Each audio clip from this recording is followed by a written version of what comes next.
नमस्कार मेरे प्यारे मित्रों, एक बार फिर से जीडीए के लाइव क्लासेज में हार्दिक स्वागत और अभिनंदन। दोस्तों, आंखों में नींद तो बहुत है पर सोना नहीं।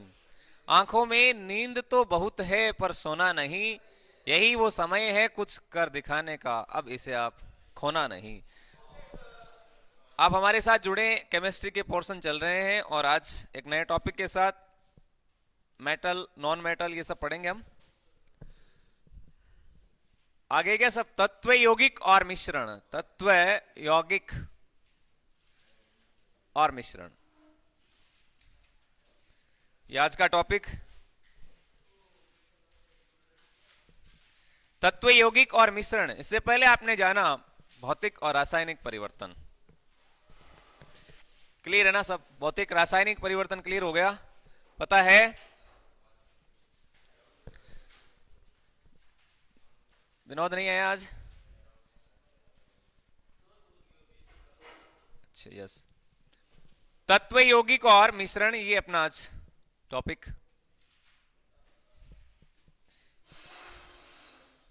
अच्छा, इससे पहले एक सवाल पूछता हूं मैं आपसे, ठीक है? फिर इसको स्टार्ट करने वाले हैं। देखिएगा आपको याद है या नहीं है। निम्न में से रासायनिक परिवर्तन कौन सा है? बताना भैया, रासायनिक परिवर्तन कौन सा है? ठीक है, निम्न में से रासायनिक परिवर्तन कौन सा है? कल की क्लास में आप सबने पढ़ा था भौतिक रासायनिक परिवर्तन। अब आपको इसका आंसर कर देना। एक सवाल लिया है, कागज का दहन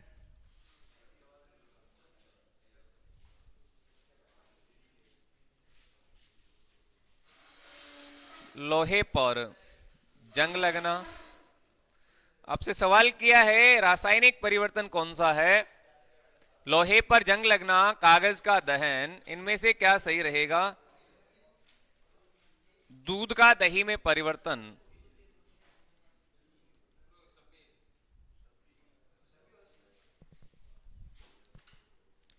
या फिर ये ऑल ऑफ दीज सब रहने वाले हैं? बताओ क्या आंसर है इसका?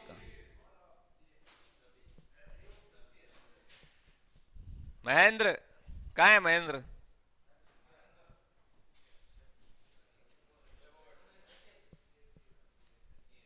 एक और है। अच्छा, निम्न में से रासायनिक परिवर्तन कौन सा है? कागज का दहन बिल्कुल जी है। दहन जहां भी होता है, सीधी सी बात।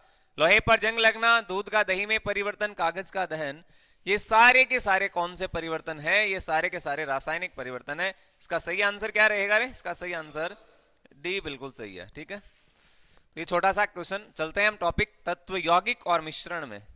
तत्व यौगिक और मिश्रण, ये अपना आज का टॉपिक। तो सबसे पहला तत्व क्या है? एलिमेंट क्या होता है? बताओ क्या होता है? इसमें धातुएं भी आती है, अधातुएं भी आती है और उपधातुएं भी आती है, लेकिन तत्व क्या है उसको वापस देखना है।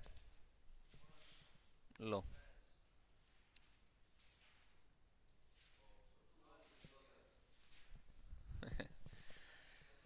एलिमेंट किसको कहते हैं? तत्व किसको कहते हैं? बताओ।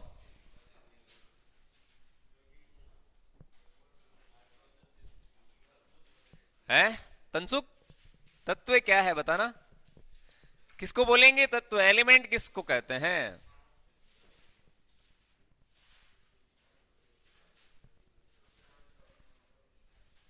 क्या है भाई तत्व? हो गया क्या? तत्व किसे कहते हैं? पदार्थ जिसको हम विभाजित नहीं कर सकते।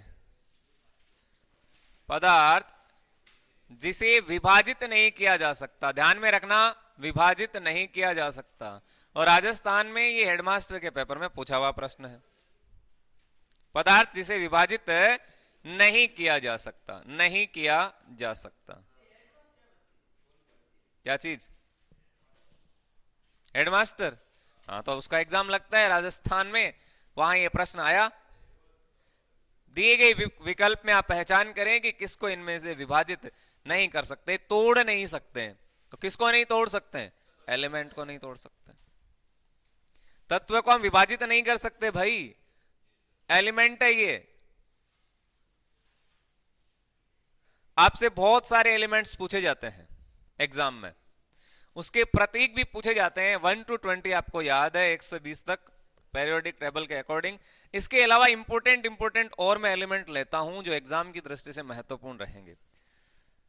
ठीक है भैया, एलिमेंट जैसे देखिएगा आप, एग्जाम्पल देखें इसका, उदाहरण क्या रहेगा। जैसे आप सोडियम लेते हैं, सोडियम क्या है, एक एलिमेंट ही तो है, सोडियम। सोना देखें आप, सोना, चांदी है, लोहा, ये सारे के सारे क्या है, ये एलिमेंट है, तत्व है। ठीक है, अब ये ऐसे एलिमेंट है जिसको आप विभाजित नहीं कर सकते, तोड़ नहीं सकते, है ना। ठीक है, अब सोडियम है, इसका सिंबल क्या रहेगा, सोडियम को तो Na लिखते हैं आप, ये Na हो गया। सोने का यदि आपसे प्रतीक पूछा जाए तो फिर Au होता है। क्या होता है, Au होता है। अब कोई सोने को S मत करके आ जाना, S जबरदस्ती S कर दिया, S, हाँ। अब चांदी को कोई CH ऐसे कुछ बना के मत कर देना भैया, ये आपके Ag होता है ना, Ag, अर्जेंटम कहते हैं। और ये लोहा है ना, ये L नहीं होता, ये Fe होता है। ठीक है, फेरस। तो ये सारे के सारे एलिमेंट है, तत्व है ये सब, इनको आप तोड़ नहीं पाओगे, इसको हम विभाजित नहीं कर सकते, तो ये तत्व कहलाएंगे।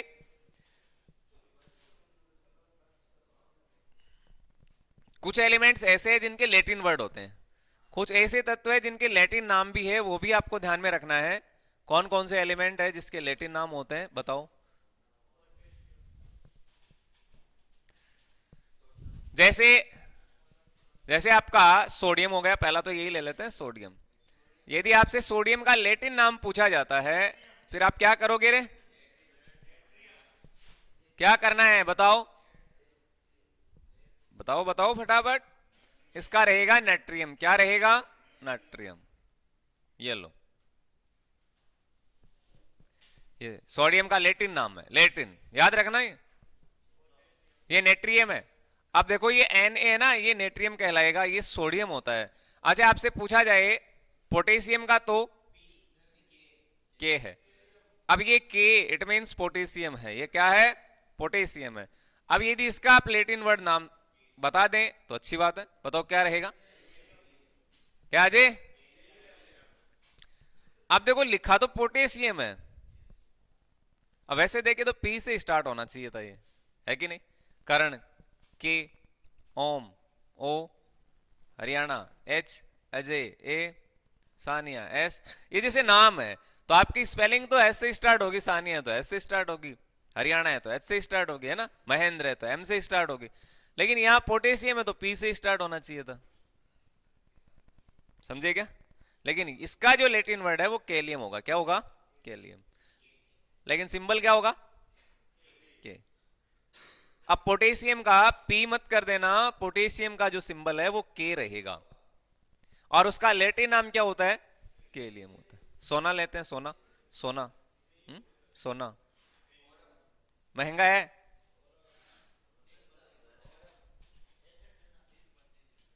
सोना। इसका क्या होता है, औरम, औरम होता है इसका, क्या होता है, औरम। अब औरम को क्या लिखेंगे, Au, ये लो, ये इसका सिंबल है Au, ध्यान रखना, सोने का सिंबल है। आपसे सीधा पूछा जाएगा निम्न में से, ये आपको प्रतीक चिन्ह दे देंगे, पूछा जाता है सोने का प्रतीक चिन्ह क्या है, तो फिर आपका जो प्रतीक चिन्ह रहेगा वो Au है। आरपीएफ के पेपर में तो बहुत बार पूछे गए प्रश्न है। चांदी लो, चांदी का Ag होता है, क्या होता है जी, Ag।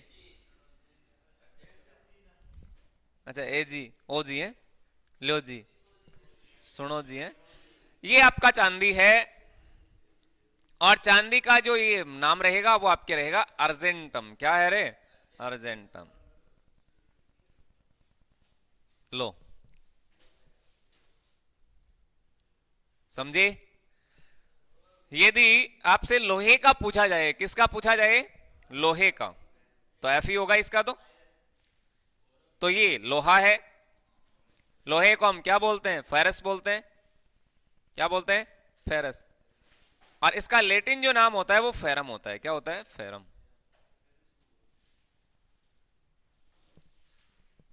आप समझ में आए? ये तो इंपोर्टेंट है, ये सारे के सारे लैटिन नाम है, इंपोर्टेंट है, आपके एग्जाम में पूछ सकते हैं, इसलिए आप इसको हमेशा ध्यान में रखिएगा। टंगस्टन होता है, टंगस्टन। अब टंगस्टन है, उसको टी से स्टार्ट नहीं करते, उसका जो प्रतीक होता है वो डब्लू होता है। क्या होता है? डब्लू होता है। टंगस्टन का भी लिख देता हूं मैं, टंगस्टन। टंगस्टन, इसको हम डब्लू लिखते हैं। क्या लिखते हैं? डब्लू। ये टंगस्टन है। अब टंगस्टन को टी मत लिख देना। प्रश्न आए टंगस्टन का सिंबल है तो टी मत कर देना, डब्लू होगा। क्या है? डब्लू। और इसको लिखा जाता है वॉल फॉर्म। क्या लिखते हैं रे? वॉल फॉर्म। लो जी, क्लियर है बातें? तो तत्व ऐसा पदार्थ जिसको हम तोड़ नहीं सकते, विभाजित नहीं कर सकते, तत्व कहलाएगा। क्या कहलाएगा? तत्व। अब इसके अलग अलग रूप है, जैसे आपका मेटल होता है, धातु, अधातु होता है, उपधातु होता है, ये सारे इसे में ही आने वाले हैं। ठीक है, समझ में आया?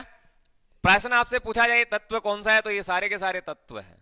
पहले छोटे छोटे प्रश्न हल करते हैं। दूसरा जो पार्ट था इसका वो था यौगिक। कौन सा है? यौगिक। पहले यौगिक के बारे में जानते हैं। यौगिक क्या है? कंपाउंड।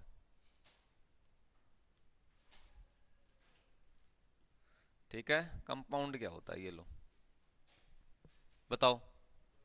तत्व को आपने जाना है कि इसको हम तोड़ नहीं सकते। यौगिक क्या है?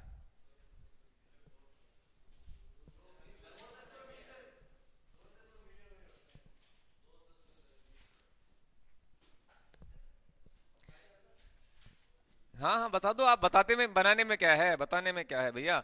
यौगिक क्या है? चाहे गलत हो बताना तो चाहिए। यौगिक क्या है बताओ जी। दो भिन्न प्रकार के तत्वों का मिश्रण है ये। दो भिन्न प्रकार के तत्वों का मिश्रण क्या कहलाएगा? यौगिक कहलाएगा। ये इसकी परिभाषा है, कई बार एग्जाम में परिभाषा आ जाती है। तो दो भिन्न प्रकार के तत्वों का मिश्रण होता है वो यौगिक कहलाता है। वैसे तो अभी मैं प्रश्न लूंगा, सारे कंप्लीट हो जाएंगे, सारे के सारे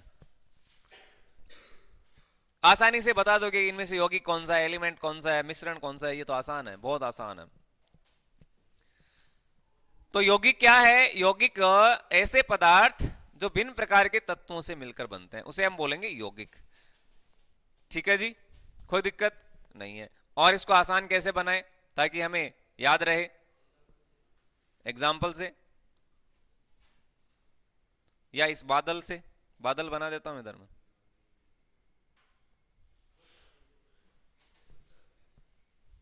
ठीक है, इसमें लिख लो आप, जिसके अणुसूत्र लिख सकते हैं, जिसके जिसके हम सूत्र लिख सकते हैं। लो जी, जिसके हम अणुसूत्र लिख सकते हैं यौगिक है। लिख सकते हैं, यौगिक है। बस ये लो, टंटाई खत्म। जिसके हम अणुसूत्र लिख सकते हैं यौगिक है। यानी जिसके हम सूत्र लिख सकते हैं वो सारे के सारे यौगिक है। अब प्रश्न आपसे पूछा जाएगा निम्न में से यौगिक कौन सा है। आर्मी के एग्जाम में ऐसा देखने को मिलता है। प्रश्न आपसे किया जाएगा निम्न में से एलिमेंट कौन सा है, तत्व कौन सा है। और प्रश्न आपके सामने यह भी होगा कि निम्न में से आपके मिश्रण कौन सा है। ठीक है जी, अब इसका अर्थ क्या हुआ रे? इसका अर्थ यह हुआ, क्या हुआ इसका अर्थ? जिसके हम अणुसूत्र लिख सकते हैं वो यौगिक है। जैसे मैं एक एग्जांपल दे रहा हूं, आपके समझ में ज्यादा आएगा। उदाहरण देखो, प्यास लगी है? अच्छा ऐसे है क्या? लो पानी ले लेते हैं एग्जांपल जी। अब प्रश्न आपसे पूछा जाए कि पानी क्या है? पानी क्या है? तत्व है, यौगिक है या मिश्रण है? मिश्रण नहीं है क्या? क्यों नहीं है? बताओ हरियाणा, पानी क्या है? अरे ये जो पानी है इसका अणुसूत्र क्या होता है? H2O। यानी इसका हम सूत्र लिख सकते हैं कि नहीं? जब इसका हम सूत्र लिख सकते हैं तो इसका मतलब ये यौगिक है। इसका मतलब क्या हुआ? यौगिक। कोई दिक्कत नहीं है, बहुत आसान है। और एक प्रश्न यहां से बना हुआ है एग्जाम में। भाई टॉपिक बहुत सारे हैं, कहीं तो कहीं से आपसे सवाल लेना पड़ता है ना। 5 सवाल आपसे केमिस्ट्री के पूछे जाएंगे अग्निवीर के पेपर में, तो कहीं ना कहीं सवाल तो लेने पड़ेंगे। और देखते हैं नमक। अब बताओ नमक क्या है? राकेश नमक क्या है? NaCl है। और ये पेपर में आया है, पिछले पेपर में इतना आसान, ये पिछले अग्निवीर के पेपर में आया था। साधारण नमक का रासायनिक सूत्र क्या है? बोलो बोलो भैया, ये है NaCl, सोडियम क्लोराइड। अब नमक का हमने क्या लिख दिया रे? सूत्र लिख दिया। अब जब इसका सूत्र लिख दिया तो इसको हम क्या बोलेंगे? हो गई बातें क्लियर या अभी भी समस्या है? और ले लो, और बताओ बताओ बता दो भैया। चलो एक एग्जांपल और लेते हैं, अब बताना। दूध,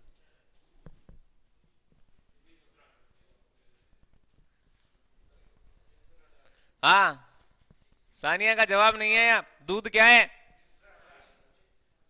दूध बताओ, यौगिक है, तत्व है या मिश्रण है? अजय ठाकुर,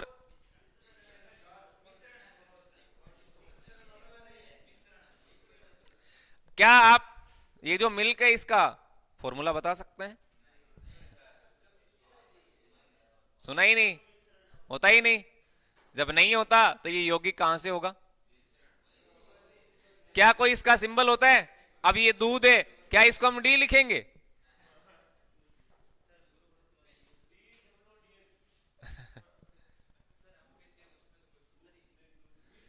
नहीं लिख सकते ना इसका? अरे नहीं लिख सकते, इसका कोई सिंबल ही नहीं है। तो ये तो ना तो तत्व हुआ और ना ही यौगिक हुआ। जब ये दोनों ही नहीं है तो आपका मिश्रण है। हाँ हाँ मिश्रण है, जिसमें आपके एलिमेंट भी आता है और ये यौगिक भी आता है। ठीक है जी, कोई समस्या नहीं है? ये समझ में आ गया क्या? तत्व क्या होता है, यौगिक क्या होता है और मिश्रण क्या होता है। मिश्रण की चर्चा कर लेते हैं। ये पानी क्या है, नमक क्या है, ये तो यौगिक है। नंबर 3, तीसरा लो, ये लो नंबर 3। तीसरा क्या कहता है? मिश्रण है। क्या है? मिश्रण।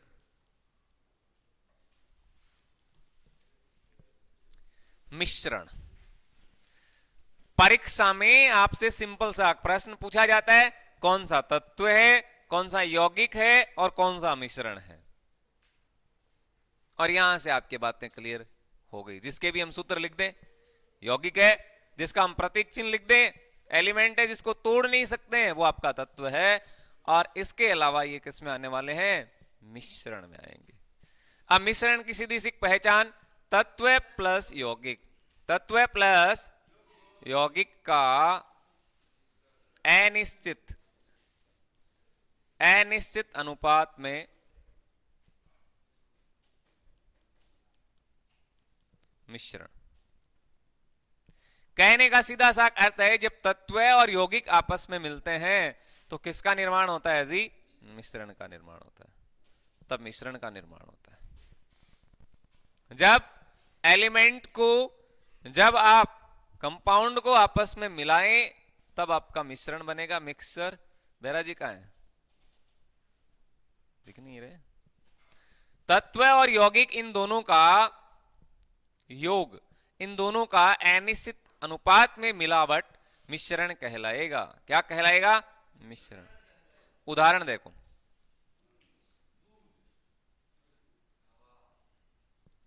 दूध लेते हैं, दूध,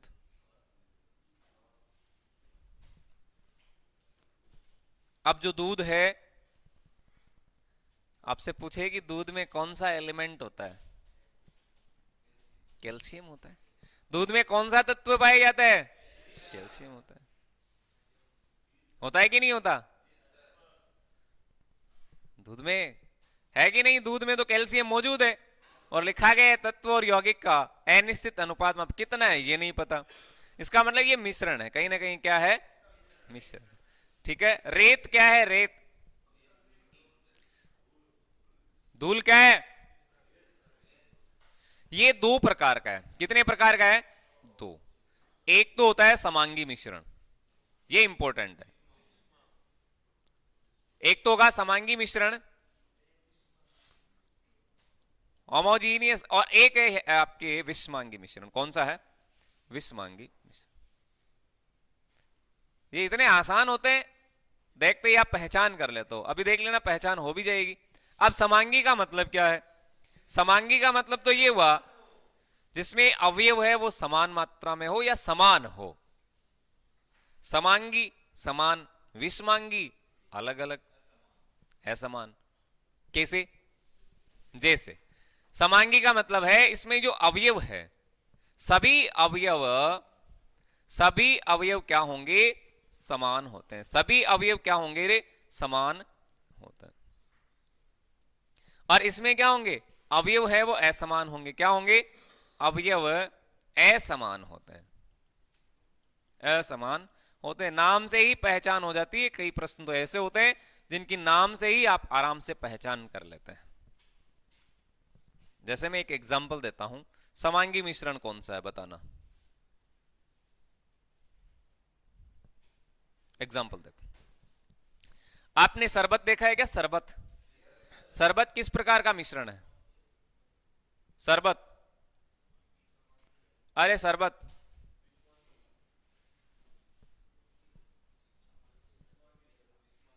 इसमें आप, हाँ पानी में आप चीनी डाल देते हैं, उलझा पचा कहीं हुआ है।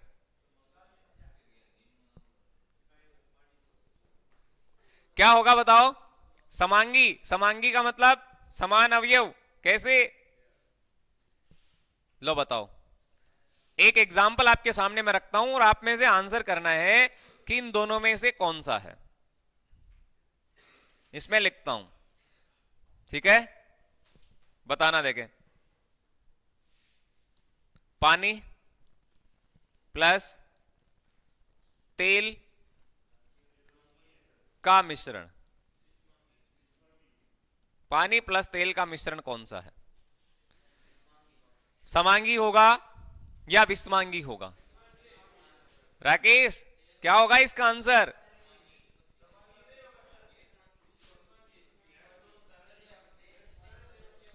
अरे जब आप पानी में तेल डाल देते हैं तो वो समांगी मिश्रण है या विषमांगी है।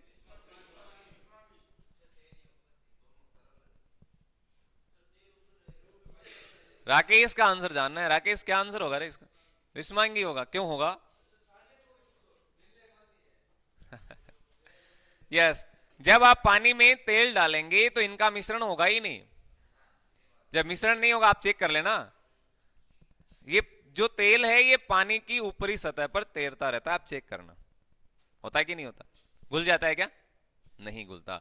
इसका मतलब ये हुआ, ये वाला जो है ना, ये वाला क्या है, विषमांगी मिश्रण है। कौन सा मिश्रण होगा, विषमांगी। ठीक है, चाशनी देखी आपने, चाशनी, शरबत, शरबत, शरबत नहीं जानते, हाँ वही वही, देखा है क्या, नींबू पानी देखा है, नींबू पानी, इसमें क्या होता है, दूध में चीनी को घोलना। जब सभी अवयव घुल जाते हैं यानी मिश्रित हो जाते हैं तो वो आपका समांगी अवयव रहेगा। ठीक है, और विषमांगी, ठीक, क्लियर हो गई बातें। मिश्रण में कुछ मिश्र धातुएं भी है। क्या है, मिश्र धातु, जो लेंगे आगे लेंगे इसको। तो छोटे छोटे पार्ट थे, तत्व क्या होता है, यौगिक क्या होता है, मिश्रण क्या होता है। तत्व जिसको हम तोड़ नहीं सकते, यौगिक वो होते हैं जिसके हम अणुसूत्र लिख सकते हैं, और मिश्रण तो आप सबको पता ही, दोनों का योग हो जाएगा। जैसे आपका दूध होता है, इसके अलावा बहुत सारे एग्जाम्पल है। एक सवाल लेता हूं, फिर देखते हैं। एक क्वेश्चन है, आंसर करना आप, ठीक है। निम्न में से निम्न में से कौन सा कौन सा पदार्थ यौगिक, कौन सा पदार्थ यौगिक नहीं है? ये ऐसा प्रश्न एग्जाम में आता है, आपके अग्निवीर में ऐसा प्रश्न देखने को मिलता है। निम्न में से कौन सा पदार्थ है वो यौगिक नहीं है? देखो यहां लिखा है यौगिक नहीं है, ठीक है जी। ऑप्शन आपके सामने, आंसर करना, प्रश्न को ढंग से पढ़ना और आंसर देना। निम्न में से कौन सा पदार्थ है वो यौगिक नहीं है?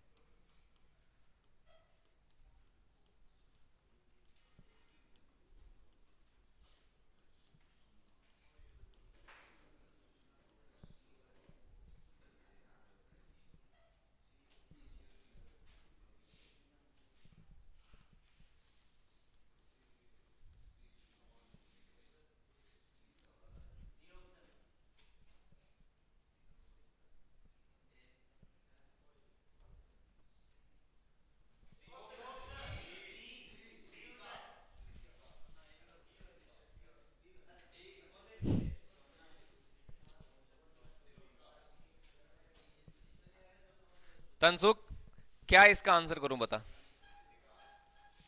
निम्न में से कौन सा पदार्थ यौगिक नहीं है? देखो यहां लिखा है नहीं है, क्या आंसर होगा बताओ इसका? आंसर क्या होगा महेंद्र, क्या आंसर होगा इसका? निम्न में से कौन सा कंपाउंड नहीं है, यौगिक नहीं है? ये लिखा है साफ साफ यौगिक नहीं है, बताओ कौन सा नहीं है महेंद्र?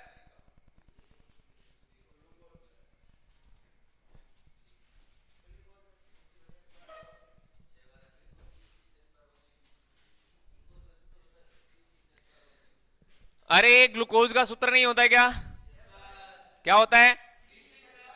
C6H12O। तो ये ग्लूकोज का सूत्र लिखते हैं, इसका मतलब तो यौगिक है ये रहा। जिसके भी हम सूत्र लिख सकते हैं यौगिक है, तो इसका तो लिख दिया मैंने, लो। चूना पत्थर, कैल्शियम कार्बोनेट, चौक जो होती है CaCO3, इसका भी अणुसूत्र होता है, ये लो। ये भी वाला यौगिक है, ये भी यौगिक है। सिलिका, सिलिका क्या होती है? सिलिका कैल्शियम, कैल्शियम ऑक्साइड, ये लो, इसका भी लिख दिया। सोना क्या है? सोना, सोना, सोने को हम लिखते हैं Au। अब ये इसका प्रतीक है, ये इसका क्या है? प्रतीक है। और बाकी सारे के सारे क्या है? यौगिक है, क्योंकि इसके हम अणुसूत्र लिख पा रहे हैं। लेकिन इसका केवल हम प्रतीक चिन्ह लिख रहे हैं, इसका कोई सूत्र नहीं होता, इसको हम तोड़ भी नहीं सकते। ये वाला क्या है? ये वाला आपके तत्व है, और बाकी सारे क्या है? यौगिक है। अभी ये भी पढ़ा, गलत हो गया, अभी पढ़ा गलत हो गया। डी बोला था, ठीक है कोई बात नहीं है। एक सवाल और लेते हैं, देखो एक सवाल और लेते हैं, अभी पता चलेगा। एक सवाल और लेता हूं, दूसरा सवाल देखो। निम्न में से, ठीक है जी, निम्न में से कौन सा पदार्थ मिश्रण नहीं है? ये देखने में बड़े आसान लगते हैं और होते भी आसान है, लेकिन आप इनको जबरदस्ती क्या कर लेते हैं? हार्ड बना लेते हैं। निम्न में से कौन सा पदार्थ मिश्रण नहीं है?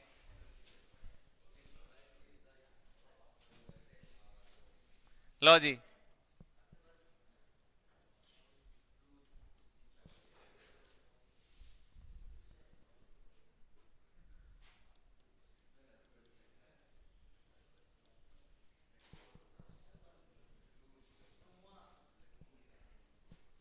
निम्न में से कौन सा पदार्थ आपके मिश्रण है नहीं है, ये पूछा जा रहा है आपके, ठीक है।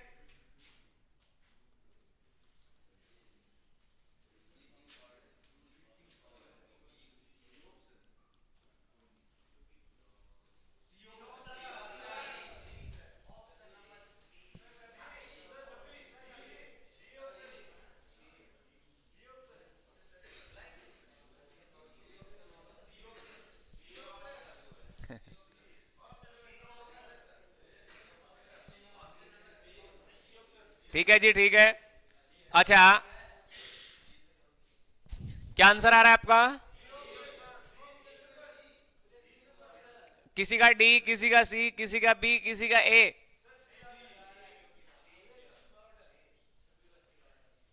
अच्छा, सी किस किस का आंसर है? सी बहुत सारों का है। डी किसका है? एक दो बच्चों का डी है। और इधर वाले तंसु का क्या आंसर है? अभी तो पढ़ा है, एलिमेंट क्या है, तत्व क्या है, यौगिक क्या है, मिश्रण क्या है। इसका ये निष्कर्ष है, आपको समझ में आया या नहीं आया? क्या करूं बताओ इसका आंसर? अरे गौरव क्या है?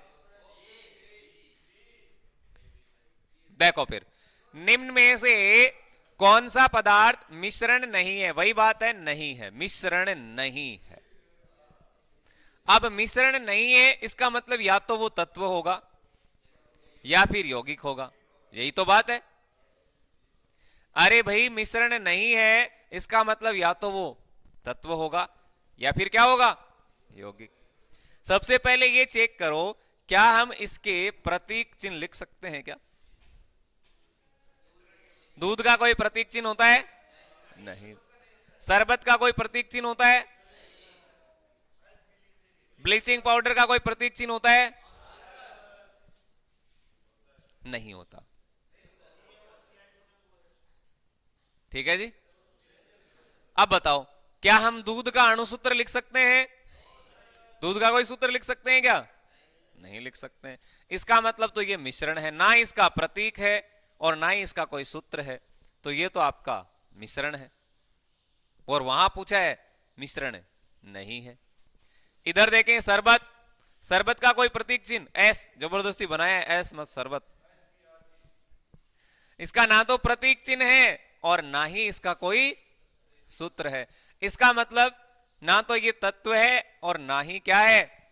यौगिक है। इसका मतलब ये भी मिश्रण है, ये भी मिश्रण है, और यहां पूछा है नहीं है।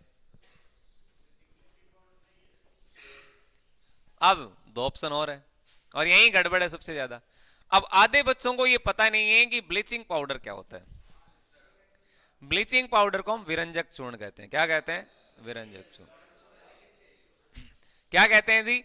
विरंजक चूर्ण। और विरंजक चूर्ण का सूत्र क्या होता है? CaOCl2। अब विरंजक चूर्ण का हमने क्या लिख दिया? सूत्र लिख दिया। और जिसके सूत्र लिखे जाते हैं वो क्या होते हैं? यौगिक होते हैं। यहां क्या लिखा है? मिश्रण नहीं है। अब मिश्रण नहीं है इसका मतलब ये क्या है? यौगिक है। तो इस प्रश्न का सही आंसर क्या रहेगा?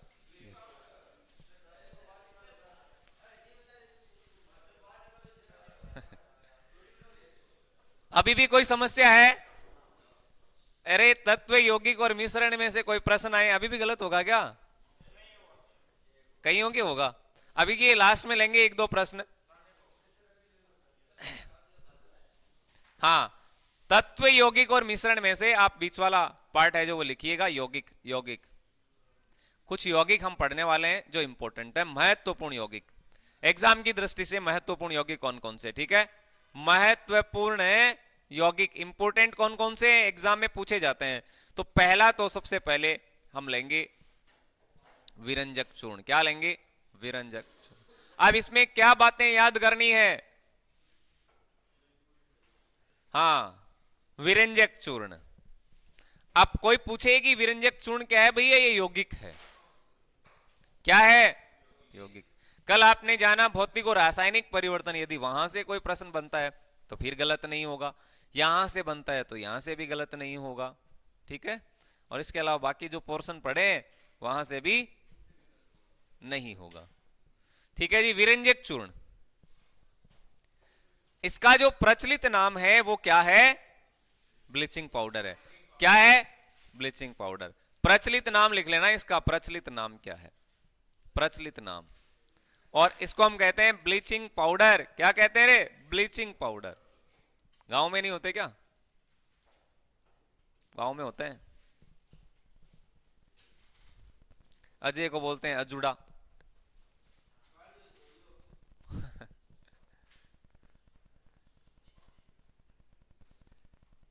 और बताऊं? रहने दो है, ठीक है। तो इसका प्रचलित नाम क्या है? ब्लीचिंग पाउडर है। क्या है? ब्लीचिंग पाउडर है। इसको हम विरंजक चूर्ण कहते हैं। अब प्रश्न क्या बनेगा? प्रश्न तो ये बनेगा, देखो ये वाला पहला, विरंजक चूर्ण है, इसका सूत्र क्या होता है? ये याद कर लेना, ये वाले ये सबसे इंपॉर्टेंट होंगे। CaOCl2। अब ऑप्शन में क्या आएंगे? CaOCl3, CaOCl4, CaOCl2। अब उनमें से आपको पहचान करनी होती है। अब यहां देखो क्या बन रहा है, कहां गया? अभी बना नहीं, क्या बना देता हूं लो। अब बताओ, इसका रासायनिक नाम यदि आपसे पूछा गया तब क्या होगा? रासायनिक नाम का मतलब इसको हम क्या लिखेंगे? तो ये वाला क्या है? कैल्शियम है, तो मैं यहां लिख देता हूं कैल्शियम। क्या होगा? कैल्शियम। कैल्शियम है ना ये? किसमें होता है? क्या काम है इसका? ये दूध में पाया जाता है, जो हड्डियों को मजबूत करने में सहायक। ठीक है, हड्डियां मजबूत होती है कैल्शियम से। तो कैल्शियम हो गया, ये O है ना, इसको लिखेंगे ऑक्सी। क्या लिखेंगे? ऑक्सी। ऑक्सी। और Cl2 क्लोराइड। अब देखो, कैल्शियम ऑक्सी क्लोराइड। अब यदि आपको पहचान नहीं आती, तो यदि जहां भी दो लिखे गए हैं ना, दो, ये नीचे वाले दो हैं, कितने? दो। कितने? दो। जब दो लिखे जाते हैं तो उसमें आइड की मात्रा बनती है, किसकी रे? आइड की। पढ़ो, क्लोराइड, क्लोराइड, आइड, आइड आएगा। जब तीन होता है तो उसमें 8 की मात्रा आती है, किसकी? जैसे मैंने एक शब्द लिखा NO3, ये लिखा है एक। अब इसको क्या पढ़ेंगे? नाइट्रेट। 8 की मात्रा आएगी इसमें, तीन वाले में। तीन वाले में किसकी आएगी? 8 की मात्रा। अब एक और लिखा मैंने CO2। अब बताओ,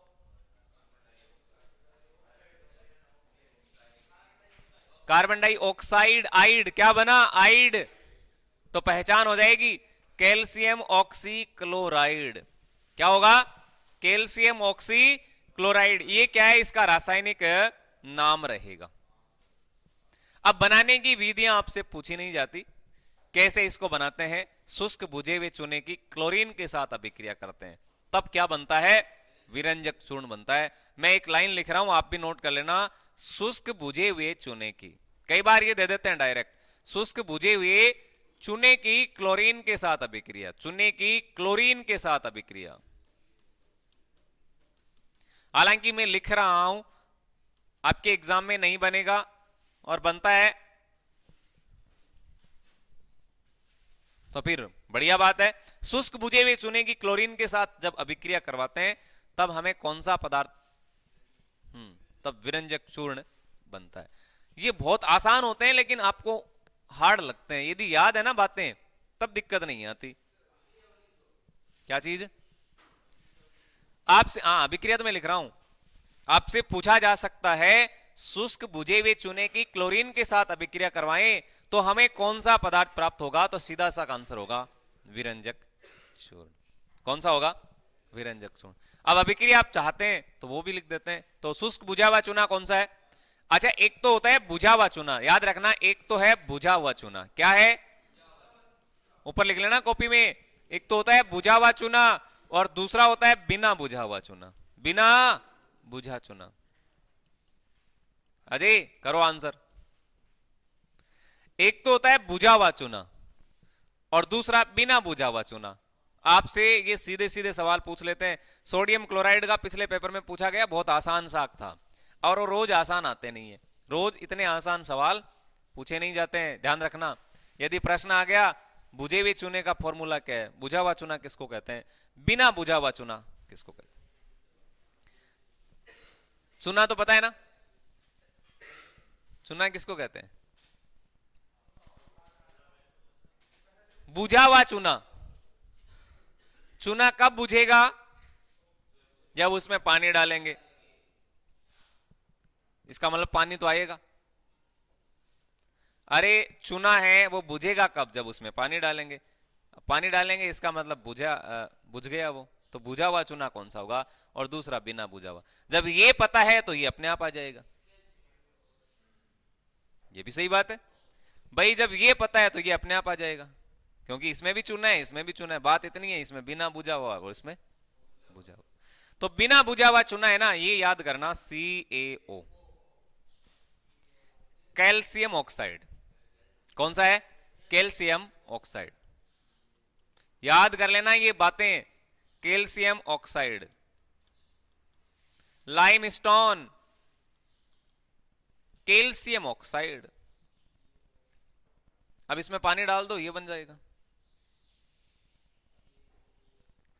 इसमें पानी डाल दो, ये बन जाएगा, चूना बुझ जाएगा।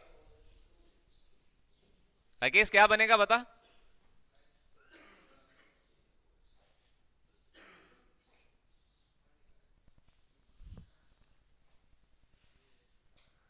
मेहनत करना सीखो दोस्तों। मेहनत वो सुनहरी चाबी है जो आपके बंद भविष्य के दरवाजे खोल देती है। हाँ, तो आप मेहनत करें, बार बार करें। मैदान में हारा हुआ इंसान फिर से उठ सकता है, लेकिन मन से हारा हुआ इंसान फिर से उठ नहीं पाता। यदि आप मन से हार जाते हैं ना, फिर कोई कुछ नहीं करने वाला। मैदान में हार गए तो वापस उठ सकते हैं, बार बार उठ सकते हैं। हाँ, समझ गए? तो बुझा हुआ चूना क्या है? बुझा हुआ चूना, इसमें जब पानी डाल देंगे तो बुझ जाएगा। तो डालो पानी इसमें, डालो इसमें पानी, ये रहा Ca। अब पानी का फॉर्मूला क्या होता है? H2O। तो इसको मैं क्या लिखूंगा? OH2 लिख दूंगा। क्या लिख दूंगा? OH2। बनेगा तो यही ना, H2O बन गया। दोनों सूत्र ध्यान में रखना, एक तो बिना बुझा हुआ और दूसरा बुझा हुआ। अब इसका रासायनिक नाम क्या बन रहा है बताओ? ये तो कैल्शियम है, तो इसको मैं कैल्शियम लिखूंगा। क्या लिखूंगा रे? कैल्शियम। अब ये वाला आपको पता है क्या? हाँ, कैल्शियम हाइड्रोक्साइड। अब मुझे ये बताओ, कैल्शियम हाइड्रोक्साइड जो है ये एसिड है, बेस है या साल्ट है?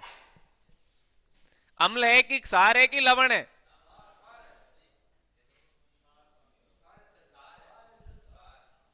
फिर गड़बड़। अरे आपको बताया गया था, जब हाइड्रोक्सिल आयन दिखे ना तब वो क्षार होता है। क्या होता है? और ये मिट्टी की अम्लता को दूर करता है। मिट्टी है ना, मिट्टी, उसकी अम्लता को दूर करने में सहायक है। अब कैसे बनाते हैं विरंजक चूर्ण? देखो अब क्या लिखा था, क्या लिखा था अभी? शुष्क बुझे हुए चूने की क्लोरीन के साथ अभिक्रिया। तो शुष्क बुझा हुआ चूना कहां है? ये रहा, यही है शुष्क बुझा हुआ चूना। लो, CaOH2, और इसकी अभिक्रिया किसके साथ में करवानी है? क्लोरीन के साथ में। तो Cl2। तो बनेगा क्या? विरंजक चूर्ण। विरंजक चूर्ण का क्या होता है? CaO, Cl2, और प्लस में क्या है देखो इधर, बताओ। CaO, प्लस क्या बच गया? H2O। ये लो भैया। अब इसको हम क्या पढ़ेंगे? अच्छा, अभिक्रिया आपसे बहुत संभावना कम रहेगी कि एग्जाम में पूछी जाए, लेकिन ये जरूर ध्यान रख लेना कि जब शुष्क बुझे हुए चूने की क्लोरीन के साथ आप अभिक्रिया करवाते हैं तो कौन सा पदार्थ प्राप्त होता है?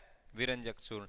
ये संभावना कम रहेगी कि आपसे एग्जाम में पूछी जाए, बहुत कम संभावना है, लेकिन फिर भी आपको ध्यान में रखना जरूरी होता है। तो ये था आपका विरंजक चूर्ण यौगिक। उपयोग क्या है इसके? क्या उपयोग है? उपयोग क्या है बताओ? उपयोग याद कर लेना, इंपॉर्टेंट है। अरे अभिक्रिया आपको याद नहीं होती कोई बात नहीं, लेकिन उपयोग जरूर ध्यान में रखना। इसका रासायनिक नाम याद करना, इसका फॉर्मूला क्या होता है वो ध्यान में रख लेना, इतनी बातें याद कर लेना। विरंजक चूर्ण का उपयोग कहां होता है? जल को जीवाणुओं से मुक्त करने में। कहां होता है जी? जल को जीवाणुओं से मुक्त करने में। जल को जीवाणु से मुक्त करने में, जल को जीवाणु से मुक्त करने में इसका प्रयोग होता है। ये ध्यान में रखना। एक बार मैंने आपको बताया भी था, जो स्विमिंग पूल होता है, स्विमिंग पूल। अब इसमें देखो, यदि आपसे सवाल किया जाए विरंजक चूर्ण को वायु में खुला छोड़ दें तो कौन सी गैस निकलेगी? जब आपको याद है विरंजक चूर्ण को, अरे विरंजक चूर्ण को जब वायु में खुला छोड़ दें तो कौन सी गैस बनेगी? कौन सी गैस निकलेगी? अब कई तो क्या करेंगे, वहां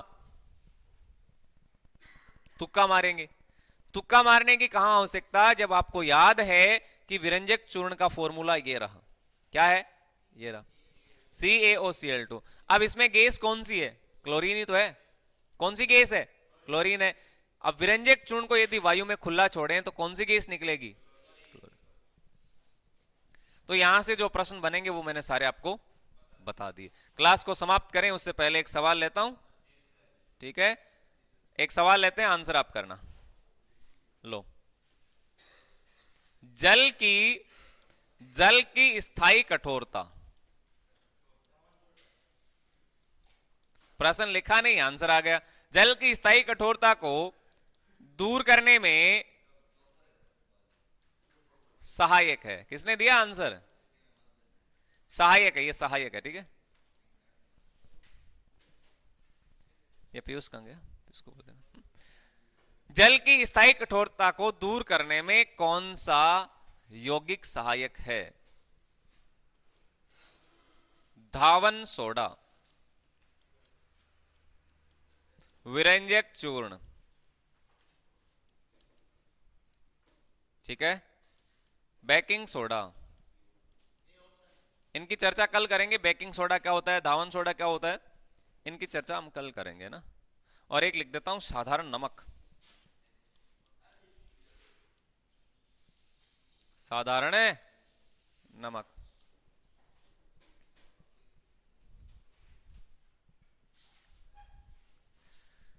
क्या आंसर होगा इसका? राइट आंसर बताओ मुझे, क्या आंसर रहने वाला है? कीजिएगा आंसर। जल की स्थायी कठोरता को दूर करने में कौन सा यौगिक सहायक है? इनकी चर्चा कल वाली क्लास में होगी, लेकिन आज इस प्रश्न का आप आंसर करो। क्या साधारण नमक होता है? एक दो ऑप्शन तो आप काट ही सकते हैं। नमक का होता है क्या? नमक तो बिल्कुल नहीं होता, ये लो कैंसिल। विरंजक चूर्ण अभी आपने पढ़ा, ये लो कैंसिल। अब दो ऑप्शन बचे हुए हैं। अब यदि किसी को यह पता है कि ये बेकिंग सोडा जो है इसको हम खाने में काम में लेते हैं, कचौरी देखिए, पकौड़ी देखिए, कचौरी है वो फूली हुई रहती है क्योंकि उसमें बेकिंग सोडा डाला जाता है, और बेकिंग सोडे में कार्बन डाइऑक्साइड गैस होती है, इसलिए वो फूल जाती है। पाव रोटी को फुलाने में, कचौड़ी पकौड़ी को फुलाने में ये आपका बेकिंग सोडा सहायक है। तो इसका भी कोई यूज नहीं होगा। इस प्रश्न का जो राइट आंसर बनेगा वो क्या रहेगा? धावन सोडा है, वो जल की स्थायी कठोरता को दूर करने में सहायक है। तो ये थी आज की हमारी क्लास। मिलते हैं आगे, तब तक के लिए जय हिंद, जय भारत, वंदे मातरम।